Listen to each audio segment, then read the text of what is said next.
People always ask me like, okay, what do you do for a living? And my response is literally, I'm an entrepreneur in the food media space, right? So I thrive on building ecosystems that make people feel comfortable around food, and I monetize each level of those particular ecosystems, right? So I don't look at myself and go, I'm in the food service industry. I look at myself as a social media influencer who's built an ecosystem and has monetized that ecosystem, right? Because without this idea of a brand, without this idea of an ecosystem, Darius Cooks does not exist. So all of the energy and effort that I put in,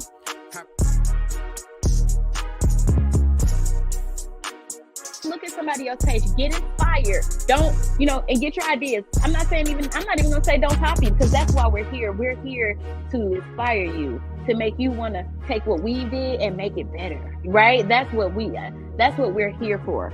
So at the end of the day, continue to get inspired by other people. Always put out content, great content. Social media is huge. I got my first NBC pilot because the producer watched my Instagram all the time. They watch my Instagram, they see my food, and they just decided like, damn, we really want you to be on this NBC television show.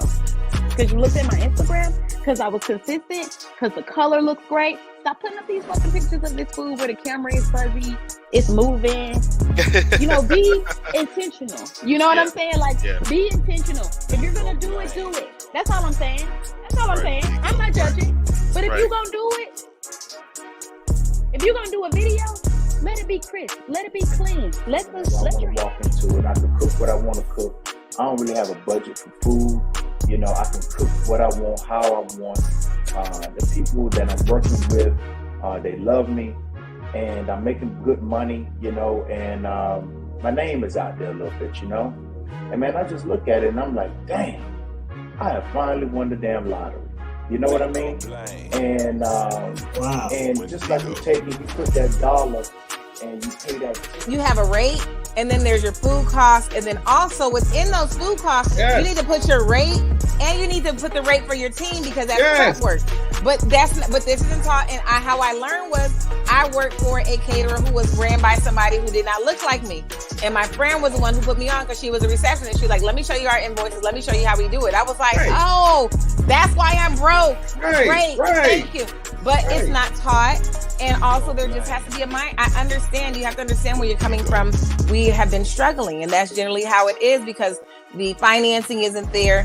And so you do what you can. But as soon as the mindset shifts, and we at least have a few people who are on board, like, no, I'm not going to do that, then it will shift. But, you still have people want to eat. People need to eat. And people, for one, they don't know. Two, when they do know how to do better, then they will do better, But they don't know right now. People are struggling. And as you said, that people, like a lot of people, don't have those mentors. They either don't have the mentors, they reached out.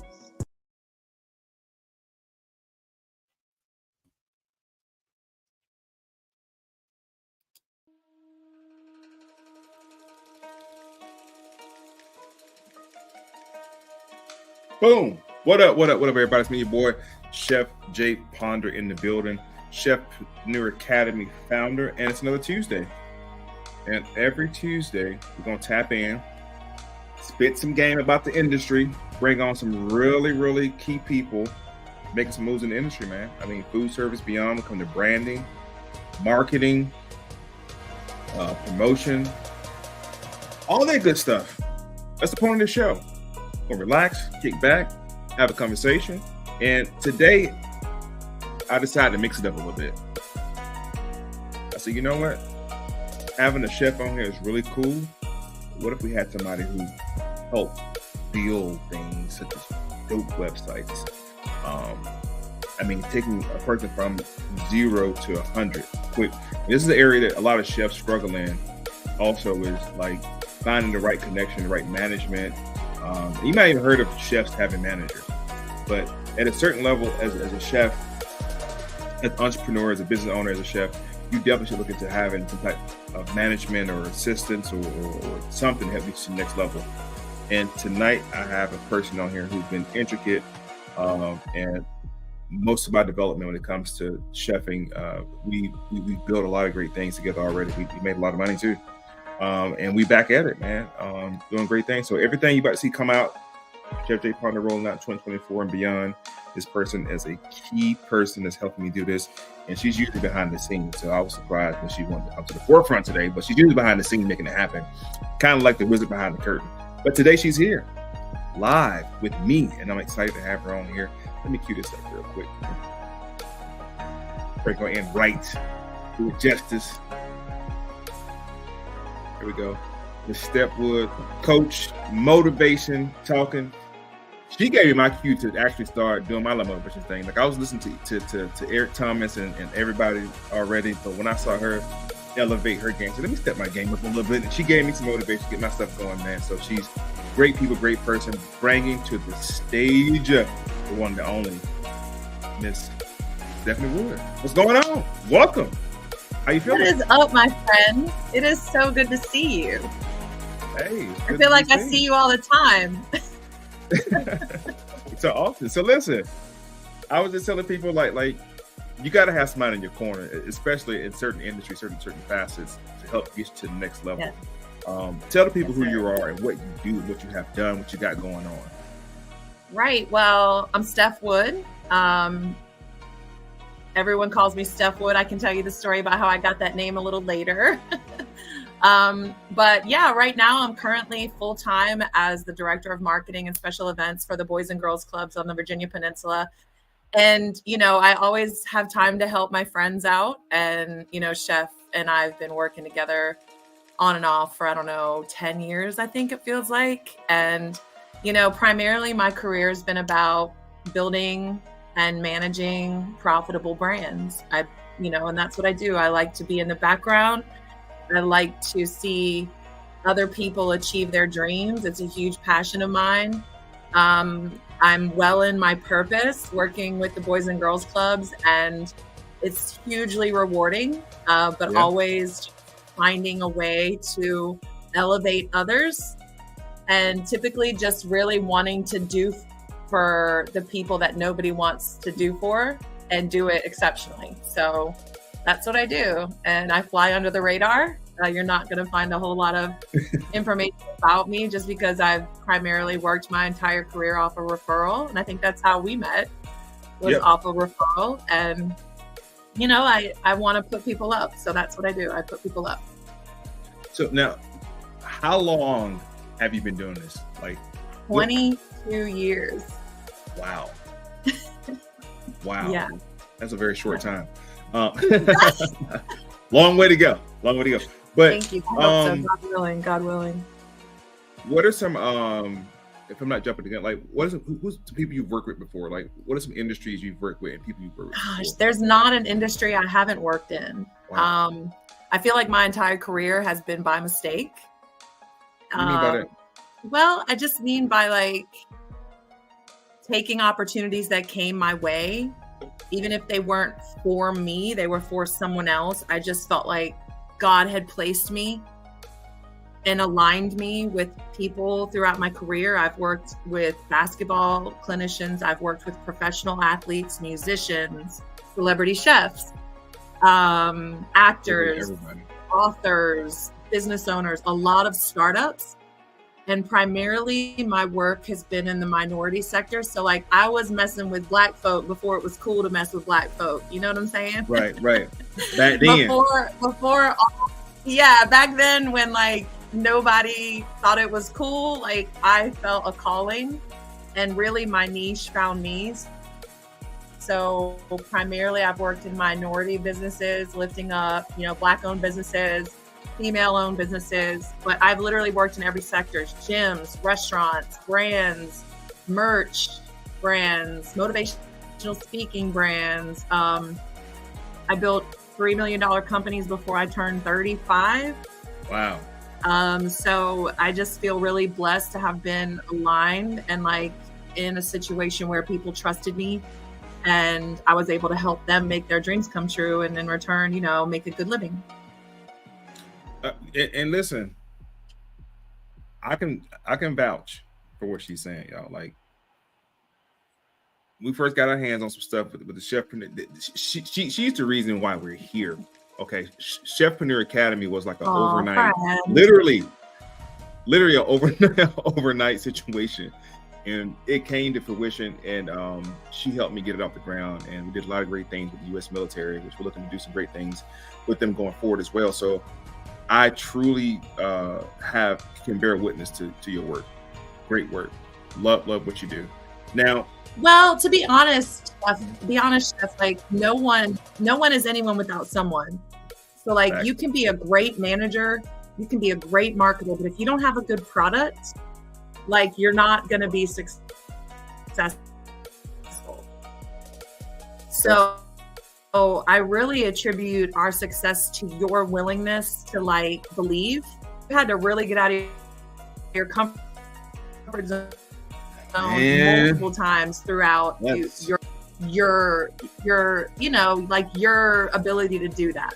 So I appreciate the compliment, but no one is anyone without someone. So and to speak to that, how hard or difficult has it been working with past clients to get them out of their comfort zone? Because I mean, like, I'm a chef. I know, if, like, I'm a food guy. That's it. I'm gonna stay right here. I'm not gonna talk to people, motivate people, or I'm gonna keep my hat on. I'm gonna keep a low profile like a chef. Like, how hard has it been to work with past clients, get them out their comfort zone? I remember when I asked you to first take off your hat.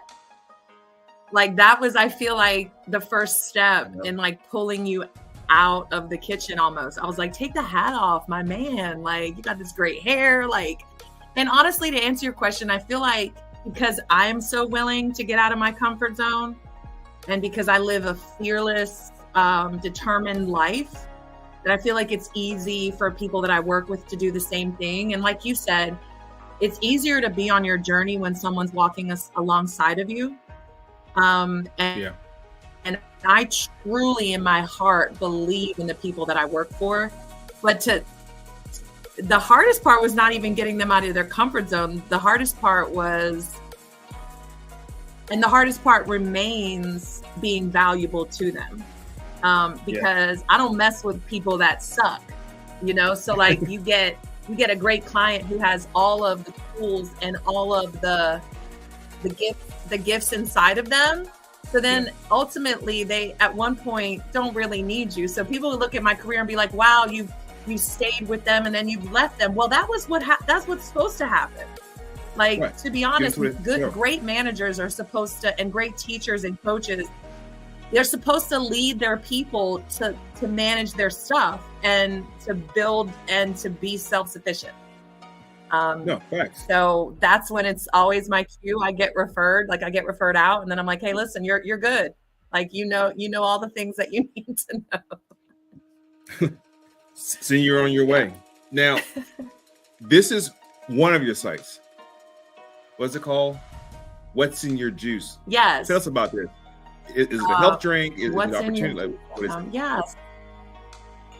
No. So I met a guy a long time ago. His name is Kenny Brown. You'll know him as Kenny B Speaks. You can see him at kennybspeaks.com. And I think you referred me to him, or I can't remember how it all. Yeah. You met him down, but in Atlanta. I remember one time, and like everybody needs someone to like breathe life into them. And I remember him saying to me one time, like, Steph, you got the juice. I don't know why you act like you don't. And that stuck with me. And I figured out, like, you know what I'm saying? Like, I figured out in those years that we were so close and I helped to build his brand, that I did have the juice, but I needed to take some time to kind of like find out what was in my juice. Like, what was I all about? What was my gifting? What is my purpose? And also, like, what makes me like the go-to person? And that's what's in your juice is all about. And I did quite a lot of speaking on that platform over the years. But again, like, my people try to push me out and I go back behind the door. You know what I'm saying? I'm like, I'm much better when I can just put on for someone else. You know what I'm saying? Like, I'm just much better when I can put on for someone else. So it's still there. It lingers. But again, I've been so blessed to work off referral. I didn't even have a marketing budget. I still don't have a marketing budget. So God has been good. and we're definitely gonna talk more about marketing, because this conversation is not just for chefs, it's for any business owner who are finding themselves in this little rut, or like what's next, or you hit the glass ceiling, you're like, I don't know what to do, or you exhausted all your options. Here's something that I heard, I forgot who said it, but it said you can go fast by yourself, which is what most entrepreneurs get: an idea, they take off and they run, and the success seems to be minimal at the very end. So you can go fast by yourself, but you can go far with a team. And this team can be one person or 15 people. You know what I'm saying? But you definitely have to have a team. I think all the people we see on television a lot, the A-listers and B-listers, like the Kevin Harts of the world and the Dave Chappelle's and whoever else, these people have a whole team. It's something I learned recently, last couple of years. Like I said, they got a whole crew behind them. And they're just the talent. And it's something right before I met you, I'm like, you know what?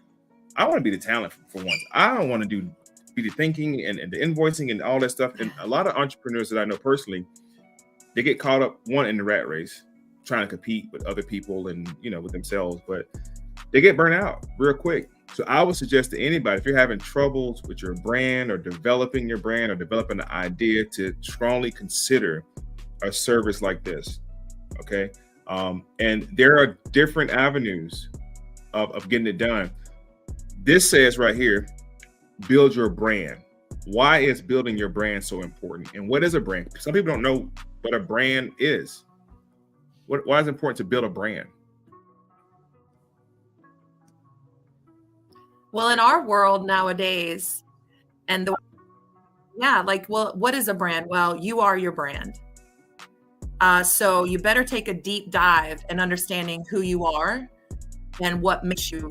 That's number one, because genuine people make more money. That's been my, go-to. Like, if you're a genuine person with a hustle, a work ethic, commitment, a diligence, you can go far in this world. I believe the most successful people really know who they are. They practice that. They're comfortable in their own skin. And then outside of that, you better discover what is really the thing that you want to do, and figure out if your purpose can then make you a profit. Wow. I think that a lot of times, there's different types of businesses. You have businesses that are a money-making business, right? But at the end of the day, most people want to do what they love. Most people want to feel fulfilled with why they're here on this earth, especially if you're artistic or creative, or if you have a passion that burns inside of you. It starts with your business. What words are you going to develop and put together to describe your brand? And then it goes into every single thing that you do. I'll give you an example. When people come to work with me, they know that I'm going to be diligent. I'm going to go above and beyond. I'm going to be attentive. I'm going to do the small things, and I'm going to do those small things well, and then it's going to hit. That's my brand. But that didn't happen because I set out to do those things. It happened because I had a consistent plan that I executed, and then I wasn't afraid to kind of grow and modify that. It's more than just your website. It really is, who are you? That's important. You mentioned Kevin Hart, but if there can be any celebrity in this world, it would be Kevin Hart. I think he's very true, and he does new things. Oh man, I think we lost connection with her. See, we can get her to click back in a second. I think we lost connection, which is that if you can hear me, make sure you click that link and tap right back in with me. Okay. In the meantime, what she said is very important. And it's something that I can speak to, is developing your brand, man. It takes a long time. It takes, I'm not gonna say that it takes a long time, but it takes fortitude and being diligent, like being consistent, being consistent with what you want to do. It takes a while. It also requires a level of patience. Here we go. We back at it. Can you hear me? Yes. Okay, got it. Cool. You said patience. That is true. Patience is important. You can't write the patient part. Yeah, but what I was saying was you gotta be patient when your internet doesn't work. Apparently. What I was telling was like when you're trying to build a brand, it takes time. So just be patient with it. But the most important thing I can say is be consistent. Consistency is the one key thing that we all have to work on as entrepreneurs, is being consistent. Whether you're a chef or own a barbershop or whatever you own, you have to be consistent. And then there's other elements that go into your brand too. Even the color, what color your logo is. Get into logos and the color. And if I put up a picture of a yellow golden M, just an M, your mind would automatically go right to McDonald's. And these corporations spend millions of dollars on branding. It's something that you have to have a budget for. That I think you have to have a budget for branding, or just be consistent with what you're doing. Nike, Adidas. Yeah, of course. Anything. Yeah, well, brand. Go ahead. Your brand is essentially repeatedly what you do. Right. So your brand, like you cannot. Your brand is the things that only you can duplicate. It is as a whole. If you can't duplicate it, you can't brand it. And that's why processes and systems are so important to branding. You know, business systems. How is your onboarding for your customer? What is your invoicing process like? You know what I'm saying? Like, what is your follow-up like? Like, how do people get in touch with you? Are they constantly DMing you on Facebook? Like, what is the way, right? So your brand is really exemplified by the business systems that you build inside. I don't think people realize that. Like, I don't think I don't hear entrepreneurs having this conversation when it comes to their brand. I think I could be misspeaking, but I think they feel like they got a logo and they're consistently posting on social media. That's their brand. And kind of count back what you were saying. I think a brand can stand by itself without the person being there. Like I think if I were to see this logo somewhere and you ain't nowhere around, oh, that's that. How you know? It's the association. Then you have different types of branding. Like you have the brand association. You have the I'm trying to remember brand extension. Yeah. Okay. Brand extension. I'm trying to remember some of this stuff. There's also different types of branding. It's like business to consumer, or like brand, like business to business brand. Is that brand right? Is that right? Cross branding. Well, that's your business process. So like you can, cross branding, cross promotions, brand extension. The best example I have of brand extension is Jordan from Nike. Like that's the best brand extension example that I can come up with, is that they saw this incredible talent, right? Cut this amazing deal, and now everybody eats. And I would say that, you know, most entrepreneurs are really just worried about making money. And I get that, because when I first started out, I had $200 to my name.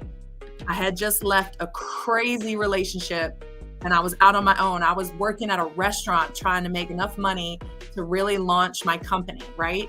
And I remember needing to eat, like, oh my God, but as to a point that what you said, you either need to get management or you're gonna lose everything. You either need to price in management, price in marketing into your like annual budget, or you're gonna fall off. I'll tell you how I know. I worked on referral my whole career until COVID. And when there was no business to refer me to, and there was no business going on, I shut my company down. I eventually restarted another version of AG Creative Branding Agency, but I had to shut it down because I didn't have a marketing plan. And I didn't even think I needed it. Because like, how do you need it if people are just calling you every day, right? Right. No, it's facts. But you either need to get it or you're gonna lose it.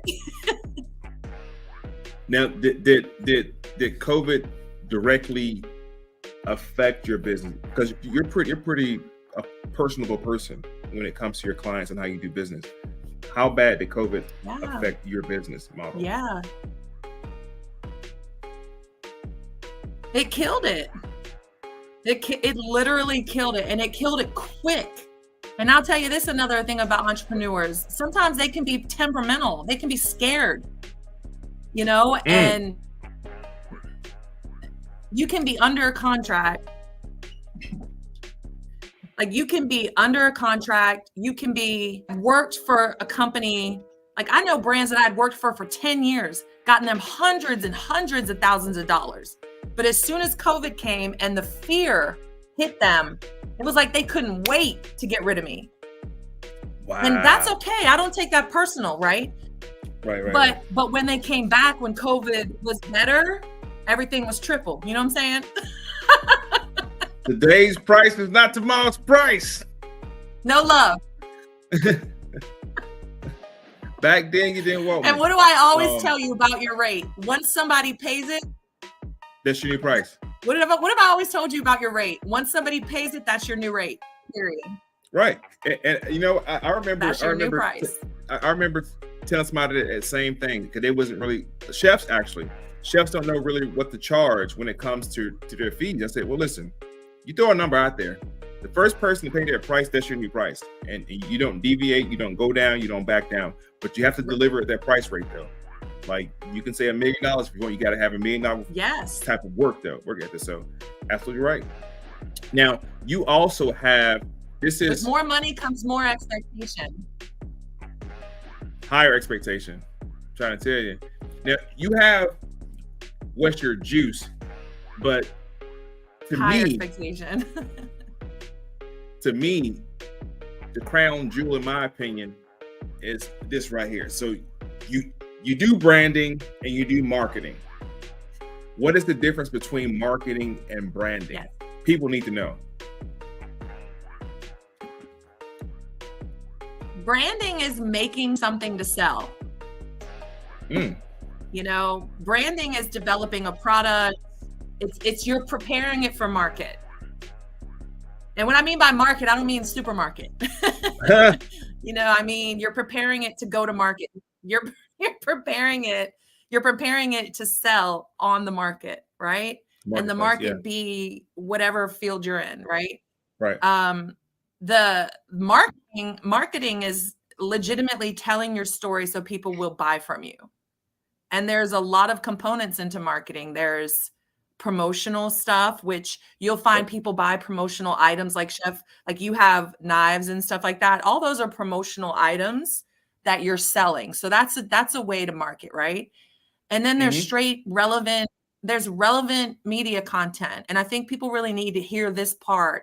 Social media posting is not advertising and it's not marketing. You are literally trying to stay relevant. You're just trying to stay relevant at this point. And you have to post. Let me tell you. Hold on. I don't want to step on anybody's. You probably heard a lot of feelings with that comment. Social media is not marketing. No. It's staying relevant. There's a lot. It's just relevant. Right here. There's a lot more that goes into marketing for your particular product or for your services. Like up until years ago, I didn't understand the importance of having a database. Solicitation through emails and text messages and stuff like that. The buzzword in the last 4 or 5 years, 6 years, as far as social media go, it's sales funnels. Like there's so many other avenues to actually truly market your product rather than posting and waiting for a hit to come back. So I hate to say it, it's true. It's true. There's lots of ways. You have to post to remain relevant, right, Chef? Like you're great at that. You're great at that. You know, a lot of people aren't good at that. Like I don't care. I care more about my clients than I care about my own business. And that's also my brand, you know, and that's why I've been successful and I'm okay with that. But I think the one other thing we need to point out is that advertising is not marketing. What? You know, advertising is you're paying for that. Advertising is you not have marketing. to have an advertising dollar. That's why they call it sales and marketing. Because they're two different things. Facts. You know, advertising is paying for an ad space, paying for a promo in a magazine, paying to be on a show, paying for Google ads, for digital ads, for Facebook ads, for Instagram ads, for TikTok. Though that is advertising. But if you don't have a brand, if you don't have a product, then what are you doing that for? You're just sort of throwing money kind of out the window and just like saying, look at me, look at me, look at me, right? Yep. If you don't have something to sell, then the advertising dollars are irrelevant. Because followers are going to get you followers, and that's it. And here's the thing that followers get you followers. Here's the thing that I try to tell chefs is this right here, right? When you do a gig or have something going on, it's any entrepreneur, matter of fact, you want to say, and here's what I heard, a rule of thumb is you want to say allocate 10% of your revenue for marketing or advertising, like 10%. So it pays for itself. So if you blow $150 on Meta, Facebook marketing advertising, that 150 should have made you triple the amount of money you spent on doing it. I know a lot of people just do it just to get the likes up or just to get the following up. They do it just to, like, there's no rhyme or reason behind it. And then those people who struggle with selling their products, whether it's hair products or whatever the case is, they don't even consider it an option. How effective is it on social media to do the ad? Or what is it boosting or ad? So boosting and ads are two different things. Okay, so I know let's speak specifically to Facebook ads. Okay, you can create an ad or you can boost a post. Boosting posts are great because you already know what that post has done. Like if you're watching your insights and you had posted something 2 weeks ago, you already know what that post has done. And if that's a high engaging post, if that's a post that's gotten a lot of likes, some shares, you want to choose that to boost. Okay. An ad, it can't even look like it has to, or this image and read and want to click on it. So I would say that I'm more a fan of boosting posts than I am of ads, but I've had success with both. I would say you need to watch your ads very, very closely. You need to watch that thing like every 6 hours. Because as soon as you go over a certain, I mean, you really do. You need to be on it. Like you don't want to set an ad and then just let it go. Because you can be halfway through an ad cycle and be paying 21 cents a click, knowing that you should be paying 10 cents or 8 cents a click, right? But if you're watching the trend, you can stop that ad, pause that ad, reset, start a new one. Understanding this, your return on investment, your ROI on that, it's going to be less than 3%, y'all. It's going to be less than 3% of the people that click and the people that you reach. That is crazy. You know? Now, I'm gonna tell you what I used to do, like up until recently, up until a month ago. This is real talk. I would the cooking classes I would do, I would pay, I don't know, in between $5 and $10 to boost it, and that was it. I never looked at it. But what I would do, I would always add a ticket sale link to it, whatever the case is. Now on the back end of my site, I could see how many people came to my site. Well, I can't see the people, but I seen my website visiting increase because I was doing the ad. I also saw ticket sales increase because I was doing the ad. I never thought for a second to go in and pause it and just check and see where it was at. I knew how to set my demographics though. Like I knew how to do the target. And even then, is that really effective to set your target on when you're doing your boosting? Like, does this shit really work? Like, if I say I want to target Houston age groups demographically, it does work, but you need to really think about who buys your product. And this again speaks to what your brand is. Like, if you don't know who your target audience is of your complete brand, then how can you sell them a cooking show or a cooking class? And it's kind of a little bit of generalization. And I always feel kind of bad when I'm doing ads because certain people like certain things. And Facebook knows these algorithms. Certain groups like certain things. Like, I'll give you an example. Not being a racist, but it's just facts. Certain people like R&B music. That's facts. More than other people. Yeah. That's so facts. this is a target audience that likes these certain things. So you need to tap into that, because 9 times out of 10, if they like R&B, if they like food, they're going to want to come to one of your classes. Yeah. Yeah. But they may not know until they see it, right? You know what? But yeah, so like I feel like ads are great. I feel like, honestly, I think Facebook ads are probably the best thing going right now. I think that music is causing this lag. I don't know why. It's like I hear a little bit of you. How about now? That better? What were you going to say? What I was going to say was I even got more specific. Yeah. I even got more specific with it and I think all businesses, I don't care what business you got going on, all businesses should consider doing a SWOT analysis. If you never heard of a SWOT analysis, you should start doing it for your business. It really helps out. But one of the things that I got out of doing a SWOT analysis for my particular business is understanding my demographics. And I'm gonna pull it up in a second too. Understanding like who's my audience, who's most likely to purchase tickets for cooking class for me. And then that helped me also to scale up my price also. Because certain people, let's just be honest, certain people can't afford certain things. Yeah. And I'm not saying I'm in that range, but you've never seen a Bentley commercial. You've never seen a Bentley commercial in your life, but people are still buying Bentleys. Bentley don't advertise to certain demographics. Say it one more time. What I'm saying was Bentley. Oh, yeah, gotcha.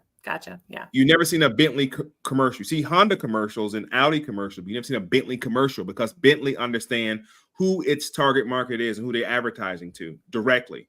So doing a SWOT analysis helps you to understand your business a little bit further if you're taking it serious. Most entrepreneurs are doing it's just a hobby. They got a great idea. They may have a little extra cash laying around, or they're just hustling. Like it's a constant hustle. Perfecting your business takes time. You can either take the time to do a real live business plan, and that takes a little bit of time, or just jumpstart your business and then take the time on the back end to perfect it. So either way, it takes time. SWOT analysis helps you do a couple of different things. SWOT analysis helps you determine the strengths of your businesses, the weaknesses of your business. All businesses have weaknesses. Everybody knows this already. Between McDonald's and Burger King, they have weaknesses. Even the big companies, T-Mobile and Verizon, there's a weakness. Opportunities, and then threats. Threat, it's not going to beat you up or rob you, but threat meaning you have direct threats and you have indirect threats. For me, as a personal and private chef, my direct threat would be other catering companies and other private chefs. My indirect threat or competition would be fast food chains. You see what I'm saying? So once you have that understanding of your business, then you dig a little bit deeper into what's called your demographics, meaning who is frequenting your website. Whatever product you have, I have food. Everybody eats food. Everybody don't eat my kind of food. So it doesn't apply to everybody. My demographic, all the way down to what's called the per capita income. I know who makes what in what area. Now I'm in the Atlanta area. I'm trying to figure out, I'm trying to target myself towards the demographics who can afford the services. Everybody can afford a private personal chef. Who can afford me more frequently? that's the target I want to go after. So you have to understand that that's super important for any business. I don't care if you're a photographer, videographer, graphic designer, website designer, you have to understand who you're selling your stuff to. And you said something earlier about the marketplace. Understanding the marketplace. If you don't know what to do with your business, study the marketplace. Find out where's there a need. Where's their need? For what you do, it's always going to be a need for that. For what I do, it's always a need for this. If you're a barber or a mechanic or... Well, I mean, I don't know. I think no, yeah, you're right. But I want to kind of go back to something you just said earlier about entrepreneurs having a hobby. So my business my leadership coach is Dr. Dwight Sherrod Riddick II. And he is a CMI certified coach. Look him up. It's, well, you can pull that up too. But if you go to cmilleadershipcoach.com, this guy is amazing. And he told me and our group of leaders, and if you need leadership skills, and Chef, I know we've talked about the fact that, you know, managing a restaurant and being a leader are two different things. But if you have the opportunity to connect with this cat, he said something really, really smart in one of our sessions like a couple months ago. He says, you don't until you can predict income. Let me say that again.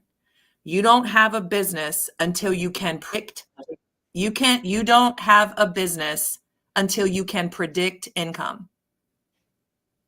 Damn. And what that means is you have a hobby until it becomes, I know for the next 3 years, I don't have to worry.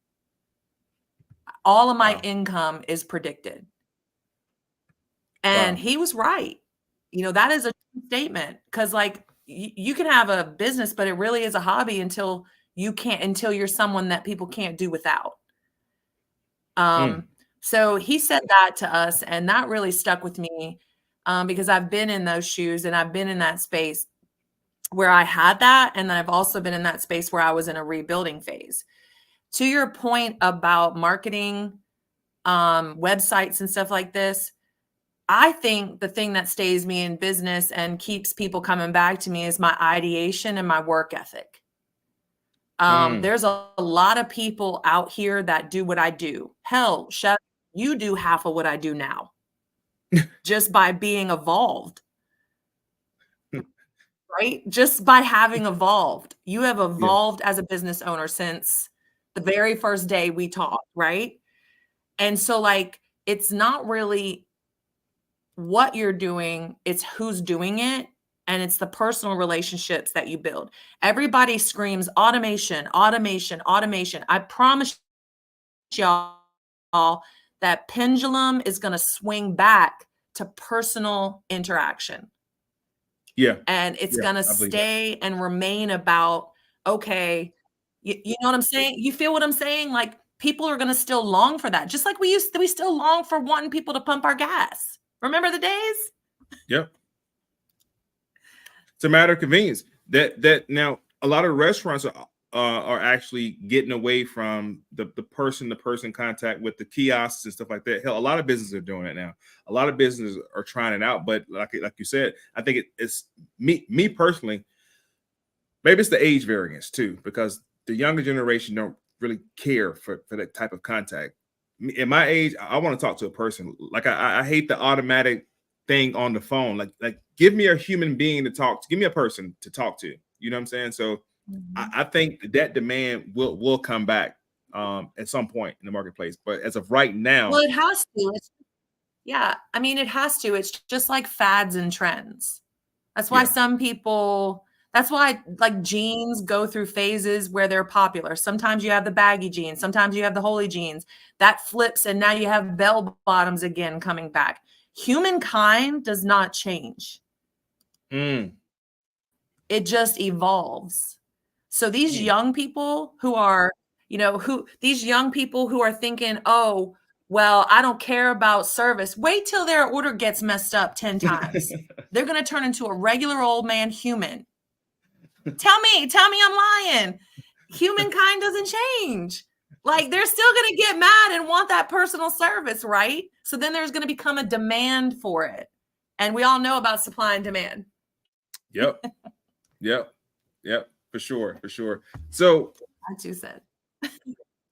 Give us an idea what it would take for a person to connect with you and get your services.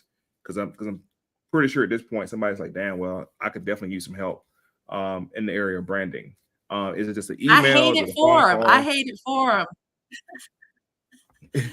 hate it for him because I'm off the market. I'm not taking any new clients right now. Dang. Now see, y'all, I'm tell you something. When you get to that point where you turning down, when you get to the point you can turn down money, you know what I'm saying? That's what we all hope to get. I mean, I'm there now. I can tell the person no. Real it feels quick, good. I'm good. There's a lot of people who are just getting started who's like, well, I can't afford to do that. But I definitely think your services are something that's definitely in demand more than people think it is. It's something that people need. Like as we're talking, I know 3 people right now they definitely need your damn help. Because they're trying to do stuff on their own. And as I said earlier, you can go fast by yourself. You can do a lot of stuff by yourself. I'm not saying everybody needs this type of service, but there's something that you can't do. Jim Rohn, you guys not familiar with Jim Rohn. Jim Rohn said, whatever you know you're not going to do, just go ahead and pay for it. Like just go ahead and pay for the services. Like y'all know you're not going to be posting every day consistently on time. Y'all know y'all don't have time to make your own flyer, create your own flyer, get a marketing plan together, be on social media, do the advertising. Like if you can't do that on your own, seek to get the service. If you're serious about your business, if you're serious about it, you know what I'm saying?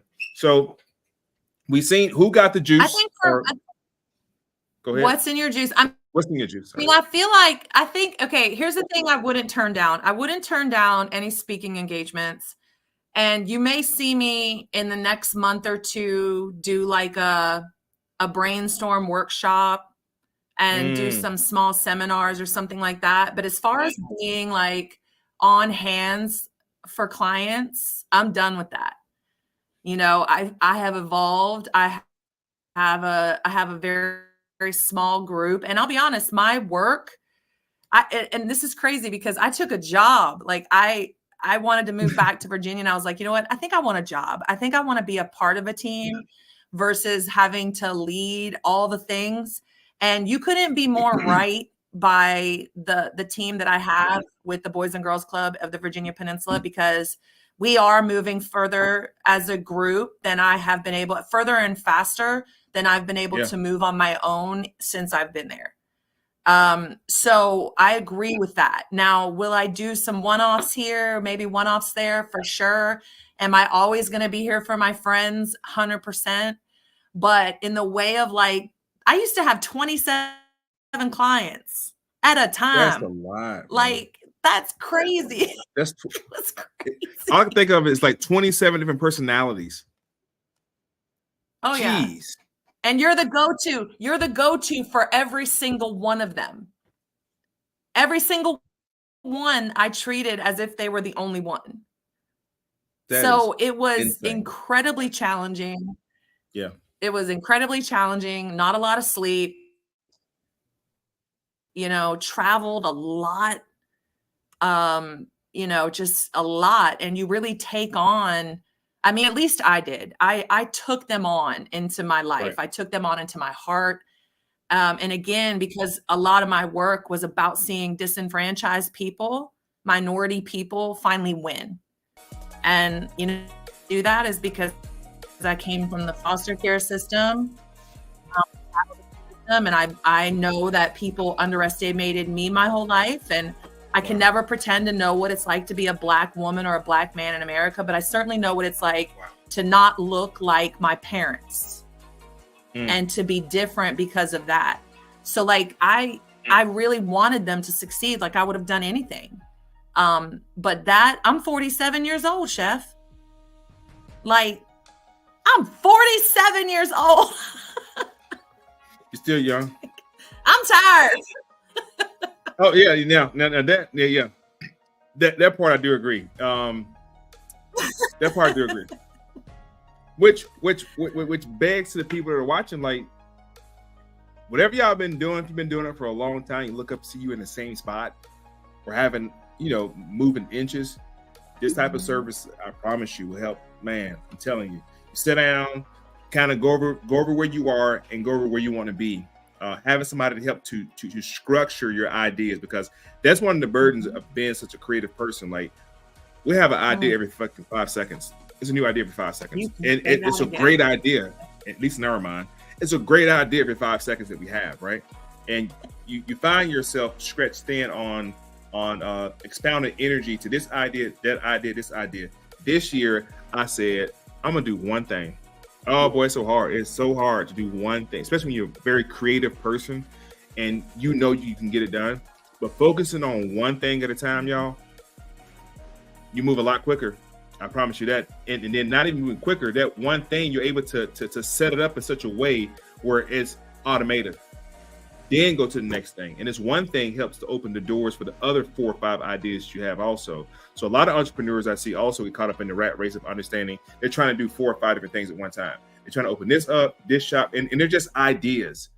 They spend the money on the LLCs and everything. And then they go to say, I have multiple businesses. You just have a bunch of LLC paperwork. You don't have multiple businesses, because if you have multiple businesses, you just do one business at a time or one idea at a time. And that idea will lead the way for everything else. You mentioned something earlier. You mentioned a lot of traveling earlier. And speaking of traveling, no pun intended, basketball. You're huge basketball personality as well. Tell us about that. Did you play ball in school? I don't know if huge is the right word for that. Again, something that came up by mistake. Like, I've always played sports growing up, played a little bit of college sports, and I just happened upon this guy named Gannon Baker. And I was a basketball club coach and a new mom. And he brought me under his wing and taught me everything that that I needed to know about how to teach the game. And from there, I was blessed enough to go and travel with him, work with Nike basketball and Infinity shoes. I worked with the top 150 girls in the country, players like Elena Deladon, Maya Moore, Ivory Latta. We worked alongside Amari Stoudemire. I was in rooms I should not have been in. By the grace of God and just by being someone who was willing to work hard and do the things for others that nobody else would do. Again, I found myself in a opportunity, and we launched his certification. Like, we built websites well before Spotify, well before any kind of WordPress, back in the day where coding was key, and like that's literally the only thing you had to go on. And then yeah, like, it was crazy. I traveled to Canada and taught basketball all over the country. Like, it was insane. And it was one of the best times of my life. And we built what's called his coach's certification now. And he has hundreds of coaches all over the world. And he's amazing. Great teacher, intense. He's extremely intense. But yeah, and from there I did some basketball videos and stuff like that. Literally, wherever I've landed, I've just bloomed where I was planted, and that's really the only explanation I have for it. Just did the best I could. Now I'm going to ask you a controversial question. It ain't controversial at all. Okay. What are your thoughts about the WNBA, the league? Does it get its due justice and recognition that the NBA gets, or are you kind of? I mean, I don't think it ever will. I don't think it ever will. I mean, we would be asking all of America and humankind to put women first, and that's never going to happen. I think that it has grown a lot.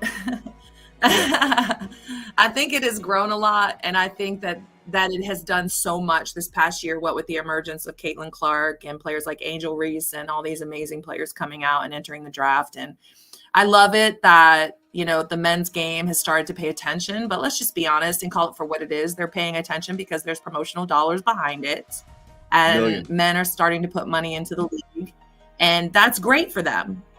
One thing I'll never agree with and that I don't stand behind, and you can shoot me if you want, I don't believe that transgender athletes should cross the lines of their gender and compete. And I feel like that's the biggest threat to the women's game on any level, is a man pretending to be a woman coming into our sport.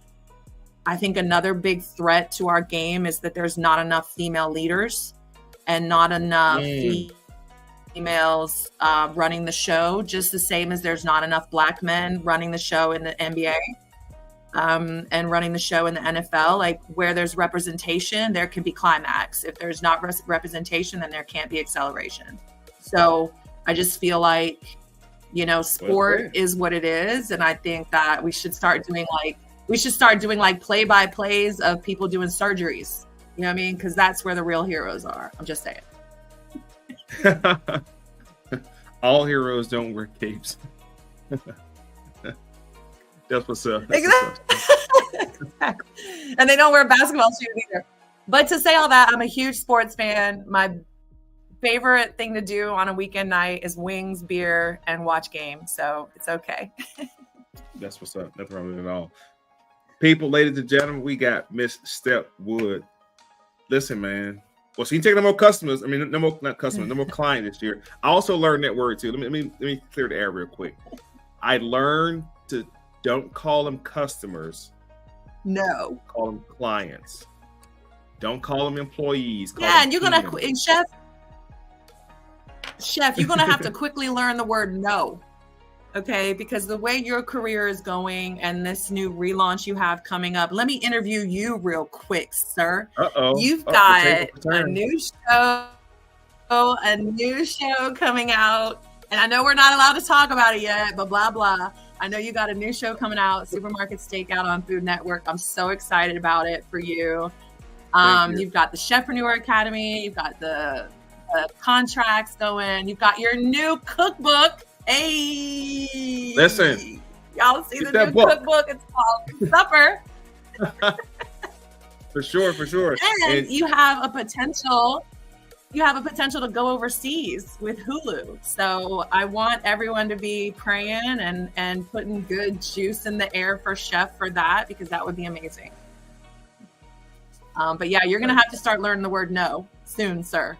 Listen, I'm already working on it. I mean, wow. I mean, like, this is just day one. I think I only dropped like one story joint on the cookbook, and DMs. I got to shut it off and put it on auto reply, something like that. People are asking for free copies. I'm like, what the? Just buy the first one. Like, support. It's a lot of work going into this. Like, as we speak, I still gotta hop off here and finish giving you the rest of the content. Right. People, you gotta already write. asking for Yes, free copies, man. Like no. That is the right answer. I'm saying no now. You know what I'm saying? But definitely check out the book, man. I appreciate all the support. Stepwood making it happen. This is your design. It's a beautiful website. Lord knows I was struggling. I'm telling y'all, whatever you can't do, man, just hire somebody to do it for you. You know what I'm saying? Express your vision to the person and have them bring it to fruition. You know what I'm saying? So, but definitely appreciate you taking time out of your busy schedule to hop on here and talk to people. Is there anything you want to put out to the people? Anything for you? Otherwise, you want to let people know real quick. Yes.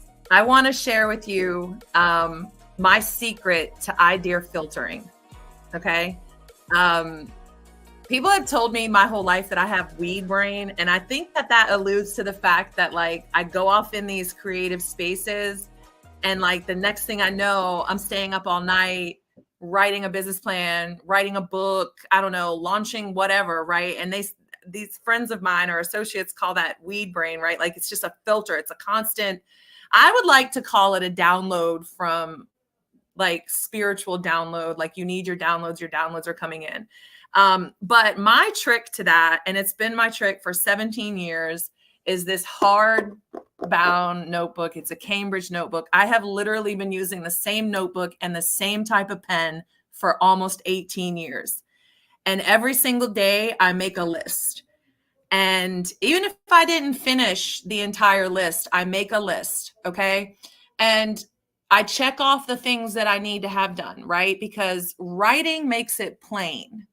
Writing is the way that God intended us to communicate our ideas. So you write it down. If you check it off, it gets done. If those things, those ideas, those downloads, those inspirations make it onto the next day's list for more than 5 days, you got to do it, period. If they fall off, then they've got it and gone out. But as a creative and as an entrepreneur, you are a creative. So it's really important that you let that stuff get in and that you get it out. Because if you don't get it out in some fashion by writing it down, it's going to be unpeaceful and unsettling for you. So, but give yourself a deadline. I give myself 5 days. Like I want to write a new ebook. Okay, I'm going to give myself 5 days to start that. And if that ebook idea or that product stays on that list for more than 5 days and I haven't started it, it's got to come off. And I think you just need to be very intentional about making your choices within the things that you want to do and the things that you need to do. People chase money, and I think everyone should chase purpose, and God's alignment will find you there. So that's it. Facts. Y'all, you see me on the camera, I was shaking my head the whole time, like, yeah, that's facts. And out of everything you just said, that requires what's called discipline. Yes. Here's another quote by Jim Rohn. Jim Rohn said, "Discipline weighs ounces, regret weighs tons." Discipline weighs ounces, regret weighs tons. Fire. I might have to steal that. Listen, I'm Coach, you gotta hit him. Chef, you gotta hit him with 2 claps after that. Ready? 2 claps. For real. Listen, discipline weighs ounces, y'all. It takes a certain amount, and it's hard. It's hard because we have habits. To break a habit takes a certain amount of time to break a habit also. But if you're really serious about taking your business to the next level, that's what it takes. Everything we discussed today, hope you guys got some out of it. I appreciate your time. Thank you at the 1 hour mark. We did great tonight. I appreciate y'all for tuning in. This live will be on the YouTube. And I'm going to upload a couple of snippets over to social media. So be sure to follow us on Facebook and IG at chefpreneuracademy.com. Ms. Steph Woods, thank you once again. I appreciate you. Thank you, my friend. I love you. Thank you so much. Peace and love. There it is. Hey, man, spoken for real. Branding, marketing. Understand it. Every Tuesday, I'm breaking y'all off with something new. Every Tuesday. This Tuesday, if you guys got something out of it, it's been real. I appreciate the support. Y'all tuning in. Be sure to share this. If you're on Instagram, if you're on YouTube, be sure to subscribe. Click the bell so the next time we go live on Tuesday, you guys will get the notification. I'm working on getting some other great people in the building also every Tuesday between 6 and 6:30. Be sure to tune in. Your boy, Chef Jay Ponder, man. I appreciate y'all. Peace and love. Y'all stay blessed. Have a wonderful week.